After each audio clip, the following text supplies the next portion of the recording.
started making videos. You've probably seen them. About books on YouTube in 2010.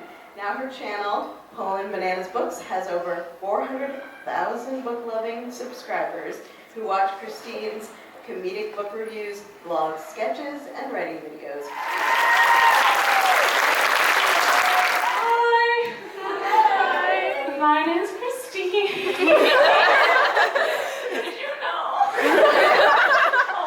So, I just want to start this off. This is my first event that I'm doing without a moderator. Like, it's just me. But the question I get the most is what inspired again Book Batter. So I figured I'll start off with this classic question. Or what is the seed of the story? Like, when did it come to me? Like Stephanie Meyer, like, it came in a dream. Like, and so for me, that was when I was like 23, and I was already trying to write a book, but it was like about a mermaid, and I didn't have like passion behind it. I was just like, I want to write something. I realized that I really want to write a book about studying abroad. You should study abroad. You should study abroad. Nobody studied abroad. And I was like, guys, you don't understand. This is such an amazing opportunity, and like it was people who had the opportunity to study abroad, and they were just like, leave, you know, like. But so a big part of it was like I want people to try things, like try new things, because it changes everything for you. And I was one of those people who didn't want to do it either.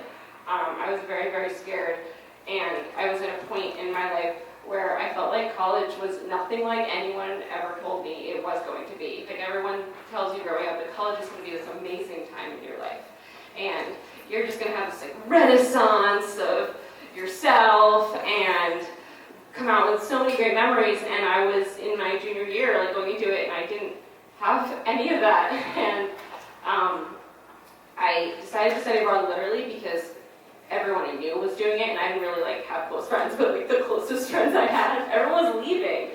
I was like, I guess I should do this. And then it was just the best decision ever. And also the place I was in before this really inspired me to want to write it, because I know meeting people for the last 10 years through YouTube, and there's so many girls that I see, so many people that I see that remind me of myself, and I just wanted to inspire people to try new things, and there's a lot of other stuff that I want to do, but that's the seed here. And I hope that it brings you joy. Has anyone read the book? Oh my gosh! Yes! Okay, so like 4 or 5 people. That's more than any of the other 2 events. So, and we're 3 days out from release, so it's still really soon, so it's fine. We won't be spoiling the book, don't worry. So, does anyone have a question? Oh my god, I have to pick too. Okay, your hand went up first. How much of the book is based off of your personal experience? So this is a weird question, because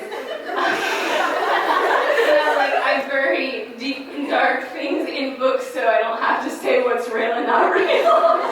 But I mean, like I studied abroad when I was 20, and I studied abroad in 2011. So all of like the pop culture references and like the places she went are places I went, and I like it was so nostalgic doing that, and it was also so much fun to do that, because I love books that kind of go back into the past and have like random references. And you're like, oh yeah, like this was happening. So I found that to be a lot of fun. And like I said, like a lot of her mindset is based on where I was at that point in my life. And everything, like it starts off with a lot of stuff that feels like how I started off, and then like it goes into a fiction world, because, you know, life doesn't make narrative sense. I don't know if anyone watches Crazy Ex-Girlfriend, but there's a great song about that. And so then it, you know, it goes off on its own thing. But a lot of her feelings and the things she goes through, like mentally, are things that I feel like I've been through at that age. And during that time period. Time for a question to myself. Okay, so the next question that I've been asked a lot is, can you talk about the backstory behind the characters' names? Do you guys know the characters' names? Okay, so if you don't know, because some people shove their heads a bit, like maybe like 30%. So Shane is the lead character. The love interest's name is Pi roommate's name is Babe. Her other roommate's Sarah. Spelled kind of like Sarah, but it's Sarah. And Atticus is Pilot's roommate. So they're kind of like a handful of odd names. And, you know, I read a lot of young adult books, and every good young adult book has a shitload of weird-ass names. And so, like, I needed to have my weird-ass names to be remembered in young adult books. So I spent a long time trying to figure out what I wanted to call Pilot. And originally, I had a different name, and I was so set on it until I realized I knew someone with a name that was kind of similar. And I was like, oh, this is weird. I can't have that. I can't have it. So I had to change it. And I spent like an hour on the phone with my best friend, just like going through a list of names I had made up. And she'd just be like, no, it's too weird. No. We finally settled on Pilot, and I also wanted a name that you could have a weird nickname of, so, because that kind of plays a part in the book, and the other name that I had a nickname that I was in love with, and I was like, has to be able to have the same jokes about nicknames. So, that's the story behind that. And Sarah is just like, I wanted a name that you could look at and mispronounce. Yes, like Raisin.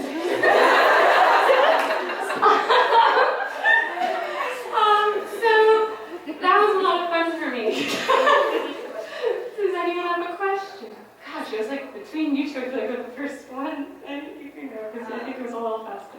So what was it like to share your writing experience online? Okay, sharing my writing experience online, I thought it was going to be really, really nerve-wracking in terms of pressure, but it really acted as a motivator for me throughout this process. Everyone was so kind and encouraging in the comments, and when I hit points where I had you always have your rough writing days, but those comments and those people talking about their own experiences and their advice, and it was so helpful and so nice, and I'm so grateful for everyone who watched those videos and interacted with me, because it made the writing process so much fun. It gave me someone to talk to whenever I had a problem, and then we all would talk, people would talk in the comments, and it was just the best, and I'm really glad I did it.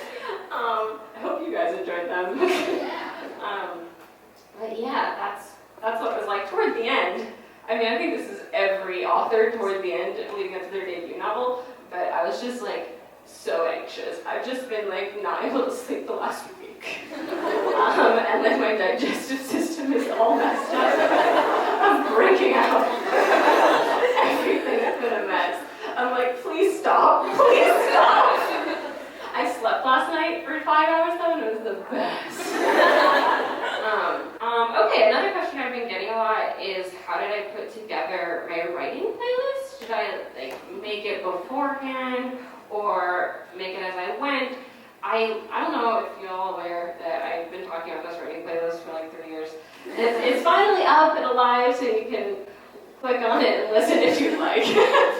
But how many of you are writers as well? A lot, yay! So I don't know what your process is, but I made this playlist as I went. Basically, I used the Discover Weekly thing on Spotify, which is amazing. It just uses an algorithm, I guess, to figure out what you like and presents it to you every week. But anytime I found one that felt like it was really jamming with what I was writing, I would put it on the playlist, and that's how it ended up happening. Sometimes you add random shit to it that really just helps you focus, those ones that get you into a robot mode, where you just forget the world. But for the most part, they came from Discover Weekly, and Discover Weekly is amazing. Question? Okay, I'm gonna pick one further back. Is there any theme in it that you would like to continue exploring in your future book?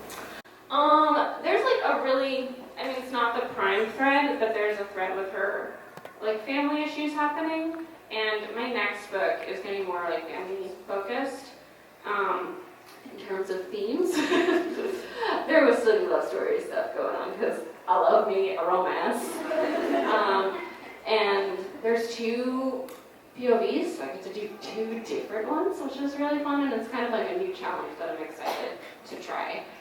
because when I was doing this book, I'm like, this is my level 1. Like, it's told in first person, it's lighthearted, it's got my sense of humor, but the next book I want to challenge myself, and there's 2 characters, and like super different, and I'm really excited to step into that. Did I just ask you guys a question? I mean, did I ask myself a question? That was your question, okay. Okay. The next question is, where would you sort your characters? My favorite question. I love sorting. So, some of you know the characters. This is so exciting, you can debate me. And the other ones, I was like, you guys just have to believe me. And that sucks. So the main character, Shane, is a Hufflepuff. Yes. Whoever read it, do you agree? Yes. Yeah. Good.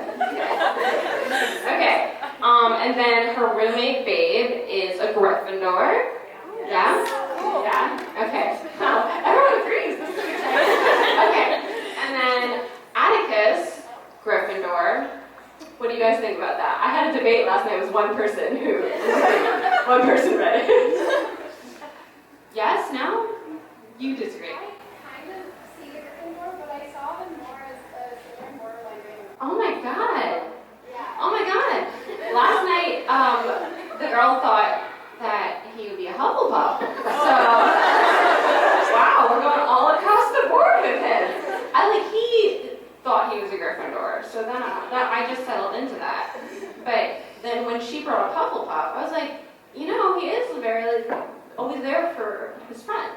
But I thought he's also always, willing to confront someone when he feels like they need help, and even if they don't want it, he'll go to do that. And I thought that was, really brave and loyal in a Gryffindor way.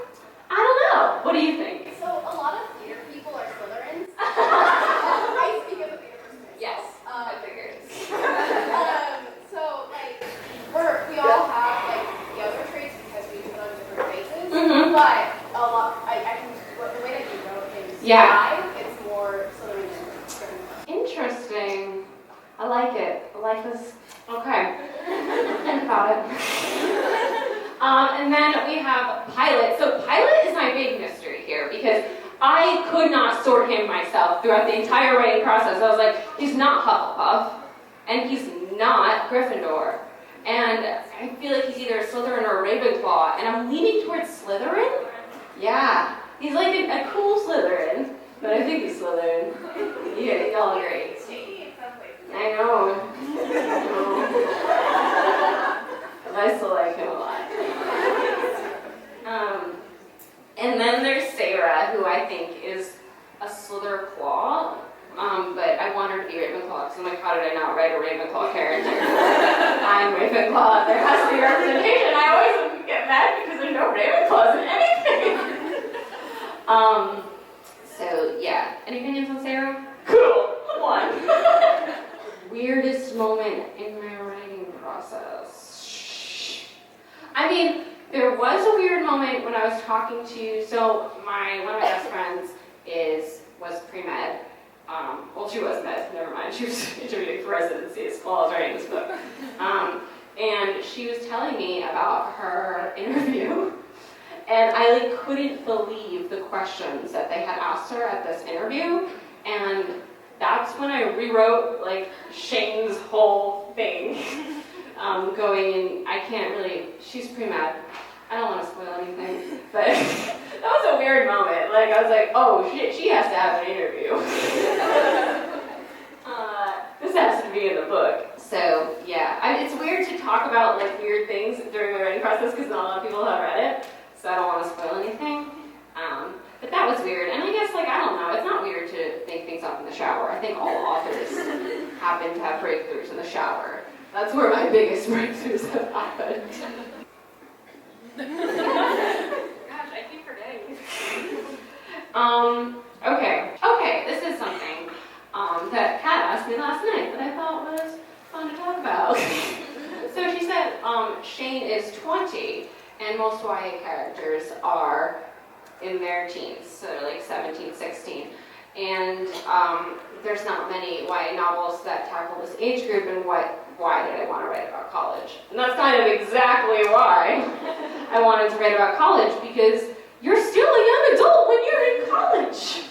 And it's kind of, I think it's very ridiculous that like cuts off at like, not many are even 19, like a lot of them cut off at 17, 18. We're just beginning to see, I feel like, more 19-year-old characters. But yeah, I talked to a lot of editors during this process, and one of them was just like, oh, so she's definitely we're gonna make her 18 because everything gets boring after that. And I was like, what? Everything is boring after 18.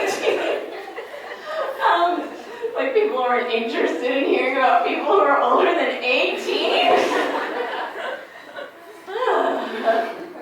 So that was something that I kind of insisted on because that was really important for her character, I think, to be 20 and to be in this place where she's kind of frustrated that she hasn't done any of these big life things that all the other people, it feels like all the other people around her are experiencing. But I, just from having this book out a day, I've heard from hundreds of people being like, this is exactly like my college experience. And little do we know, like, there's so many people going through that, and you just don't know it in that time. It feels like you're all alone. And that's also why I wanted to write this book, because it's really tough on your mindset. You get really down on yourself. You start to feel like a weird failure at life, and everyone's going through that. Yeah. Green earrings? Oh my goodness. How do you deal with writer's block, or just like, not wanting to write, but like also wanting to write? Yeah. My favorite way to deal with writer's block, and I've talked about this, I think, but is to talk to my friends about the story. And so I basically just make them listen to me for like 10 minutes while I describe everything that's going on and be like, so, what are your thoughts on what would happen next? Or like, what are your thoughts on it going this way? And usually they have an opinion, especially if your friends are readers or like if they kind of know your story. And just hearing their opinion sometimes will spark new things in your head, like not necessarily wanting to use their opinion, but like something that you didn't think about before just because of something that they thought up. And I find that really, really helpful and fun, because you get to bounce your ideas off of another human, which is all you ever want to do when you're writing. And then my other thing is to watch something like that has threads of themes that are in your novel, because everything's gonna, be like something. And if you're stuck and you watch something that has a similar theme running through it, the same thing can happen. Like, it'll just click in your head what you need to do to make your characters or make your writing or make whatever scene work. Okay, my last thing that I'm going to ask myself here is, what writing advice would you would you tell past Christine? And that is to outline, because if you're watching, my first draft was 160,000 words, or 140,000 words, which is still insane. It's way so many, like that's a normal contemporary falls between like 70 and 90K. So that was bad shit. And if I had had an outline of any sort, I would have kind of known a little bit where I was going. But since I didn't, I'd be like, oh, she meets this person. And then like, oh, I think they go on a date, so let me just write that when they come back. Like you write all these separate things that don't really have to do with your main line, and you end up having to, really chop it up to find the central story. And that's hard. It hurts.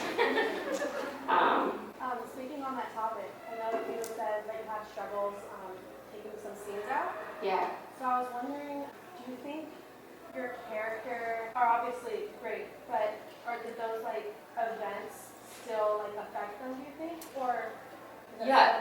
So the reason I took them out was that they kind of were irrelevant. Like you were getting those character aspects from different events that were already more relevant to the story. And when you step back for a month and then come back to it, you kind of start to see those things like, oh, we already know that she has this trait from this other scene. We don't need to do it again. Not that you're doing the same scene again, but you're showing kind of the same sort of thing. Are you going to watch book reviews on your own book? No. no way. I'm really trying to avoid them at all costs, and because it just messes with your mindset. I've already seen enough of them because sometimes they just, people throw them at you, and you're like, I have to see it now. But I've gotten better with my self-restraint because no matter what they say, something ends up kind of messing with your brain, and I'm trying to write another book, so like you don't want anything messing with your psyche. And reviews are for other readers, and I've read my fair share of them already. Like, they start to kind of feel like, okay, you know what people are feeling, let's just leave, and reviews, like video reviews, were just like, I don't know, mess with my brain. I've seen your video where you had Stephanie Meyer sign your book, and how that was just so impactful on you. Are you kind of like freaking out about Sarah J. Maas moderating your last book event? Well, the Stephanie Meyer thing still is like, she contacted me a couple months ago and emailed me, and she really loved the book, and she said all these things, and I just stopped. And this Sarah thing, I never thought that she would be able to do it. They were like, you should try to get an author, and I was like, Sarah lives in Pennsylvania, I think. But like, she's always around the world doing things. And then like, I got an email, like, well, when you wake up and roll over and check your phone. And I was like, it's insane. So I'm really, really excited about that. And yeah, I just had so much fun moderating her events. They were always really, really a ball. Do you have any recommendations on where to visit and what to see? Where are you gonna be? I was not near there, but I still have you'll see in the book, there's like a few food recommendations. In terms of like general London recommendations, I love the Tube. Like, it's amazing. It's the best public transport system ever. It's clean and efficient, and it's always there for you. And we have nothing like it, in my opinion, here. Let's see. Someone asked me last night, where's my favorite spot in London? And honestly, it's just like the area I lived, because it just feels so nostalgic, and I walked around there all the time. So it's not interesting. But I love just walking around London. It's this really cool mesh of modern and old architecture, and it's beautiful and clean and everything. There's so much, it's my favorite city. You're gonna have a great time no matter where you are. I'll come back to you guys. I feel like I keep pulling on the front, all the way in the back. How much has changed about the book since the first draft? A lot has changed since the first draft. So this is like a classic first draft of your first book mistake, but like, you don't make enough bad things happen because you feel bad doing it. And I did not make enough bad things. Like, just the bad things were so minuscule until Kat read some of it. She was like, this is like a little match you lit. You need to like burn the house down. I was like, but then like this hurts and it's mean. And she's like, no, but you have to. So then I went back and I was like, wow, she's really right. Like after that first draft, you take a break and you come back and you're like, yeah, I need to do some bad things so that the good things really pop, they really feel earned or feel good. Everything's good, it's just like, who cares? Yeah, I think that's the biggest change. Also, she wasn't pre-med. That was a big thing. She was just doing what she wanted already, and I was like, wait, no. And that kind of changed the whole spine of the story. But if your book ever becomes a TV show, what would you want the theme song to be? Whoa!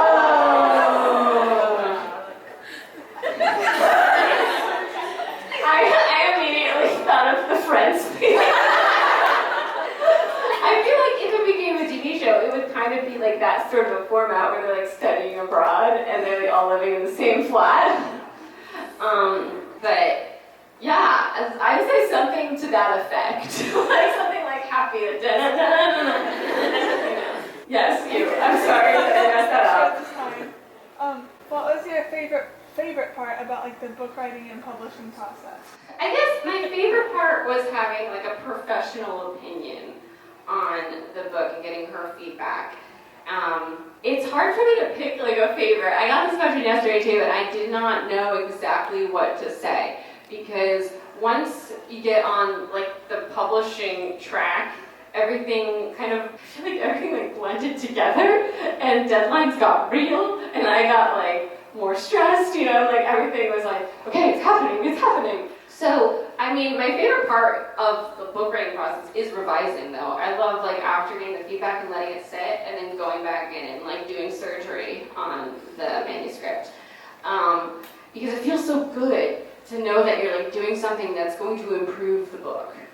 And then my least favorite part of the publishing process was like, do you guys know about copy edits? It's like the really intricate grammatical edits, and I was like, oh, that's gonna be fine. Obviously, it'll just change things, but if you've been watching my videos for a long time, you know I just like say random words and make up shit, and like I do it for like comedic purposes sometimes. And there's still some stuff like that in there, but there was a lot more. And everyone was trying to change it to be grammatically correct. I'm like, no, this is a joke. And like the first time, it's like, okay, they just didn't get it. But like when you're going through like a huge book and you have to like see all the notes, that's like, no, this is how this is said. And I'm like, no, it's a joke, it's a joke. So that was like the most like mind-boggling, frustrating experience. This is a hard question. I think my favorite one is, oh my god, I'm blanking, the rubber sole, is that what it's called? This always happens when people ask me questions, I forget everything I know about things. I think that's my favorite one. I think since Shane just grew up hearing everything through her parents, she probably doesn't have a favorite album. She really can't just know which one's from which. I again think since she's just like knowing through her parents so much, I feel like she doesn't know them very well. I think I would pick maybe Paul or John, because who wouldn't? Yeah, she doesn't know. I'm just gonna go on. I don't think she knows. Sorry, I didn't hear your point. Yeah. So how did you come, because Wednesday Books is kind of newer. Yes. How did you come to them? Were they one of the first ones you applied to? Well, so when you go on submission, and your agent sends it to people that she thinks would be interested in it, and then they come back to you. So I didn't know who she was going to. But like the people who are interested come back, and then you talk to the editors that are interested in your book. And then they tell you what their visions. And then you decide if you like their vision. And then if they still like you, then like a process happens. So that's how that came to be. I talked to Eileen, and I loved her vision for the book. Like it wasn't very different from mine, and I loved like the notes that she had. I thought that they were really great, and she also was so on board with her being 20. That was like a huge thing for me. Like I wanted it to be a college book. Yeah. My favorite way to fix oatmeal. Well, it's evolved through the years. But my favorite way now, I eat the maple sugar kind, and I do the organic instant oatmeal.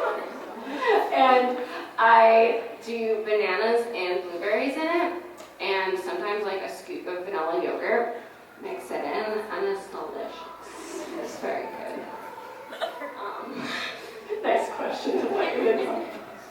Yes. Okay, so she asked what the original title was, because my original title was not Again But Better, because the first draft felt pretty different from where it ended up being. So by the time I got to like draft 5, I was like, this is not this title anymore. So I'm gonna make a video about all the titles that I had. What happened is I landed on this one title. I'll tell you in a second.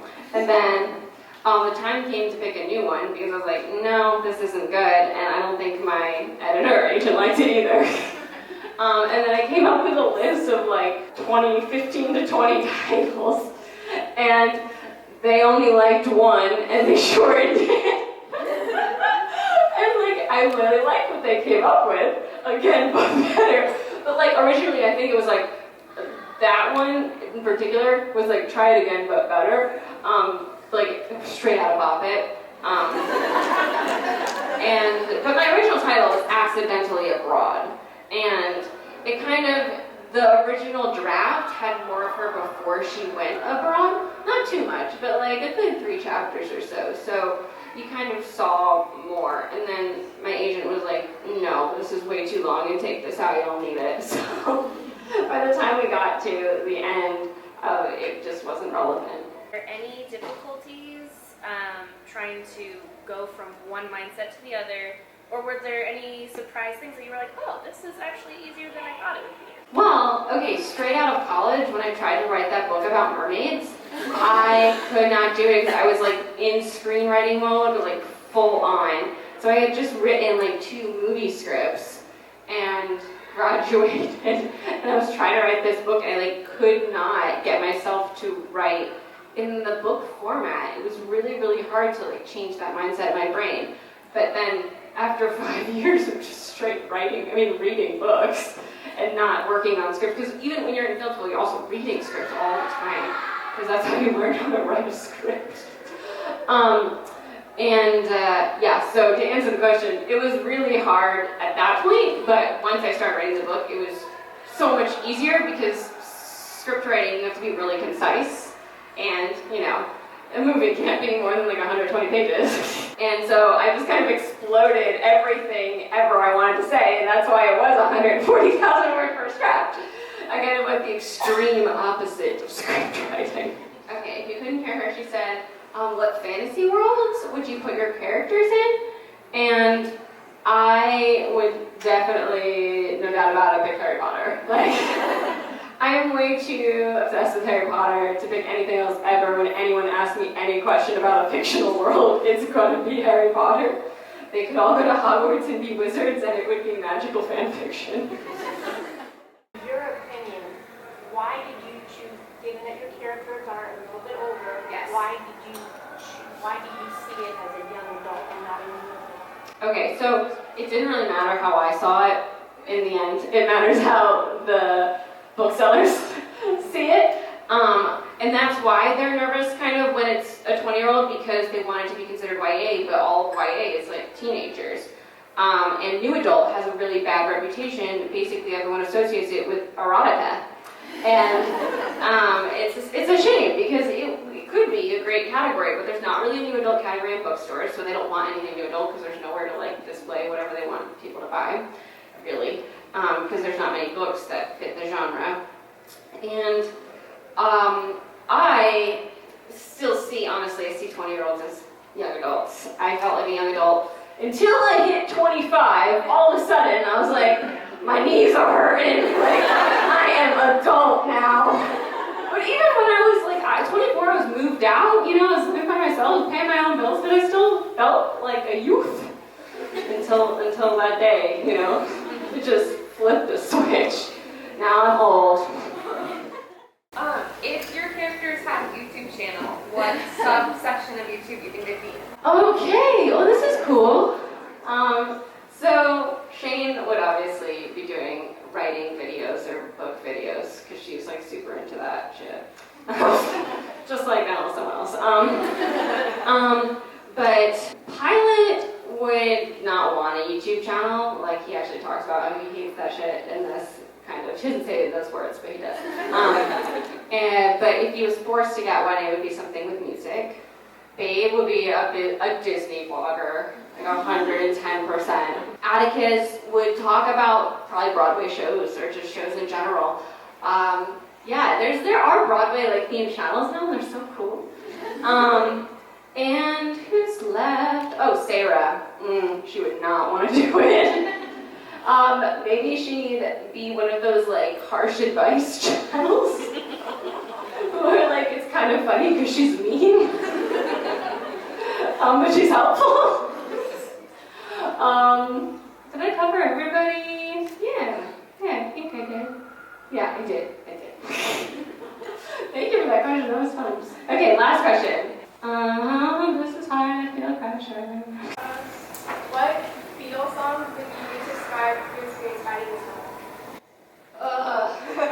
I had so many on in the background because they were like such Beatles. She likes the Beatles and it's like her anti-anxiety. I feel like none of them really describe the book, but like there's a particular scene where Yellow Submarine is playing, which I associate with the book, and Come Together I associate with the book. Yeah, Was that satisfactory? Was this okay?